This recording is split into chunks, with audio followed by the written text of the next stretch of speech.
বাড়িতে একাই ছিলেন, আপনারা কোথায় ছিলেন? না না, সাংবাদিক হিসেবে আপনি আমাকে এরকম প্রশ্ন করতে পারেন। আমার কাছে যতদূর খবর আছে আপনার মায়ের সঙ্গে আপনার বউয়ের সম্পর্ক ভালো ছিল না। হোয়াট ডিড ইউ সে?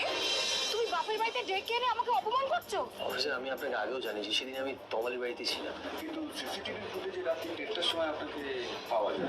আপনি ওকে ছেড়ে দিন, ও কিচ্ছু জানে না। চলো না, আমরা অন্য কোথাও একসঙ্গে আলাদা বসে কথা বলি। কখনো খুন করতে ইচ্ছে হয়নি? আমি জানতাম আপনি আমাকে এই প্রশ্নটাই করবেন।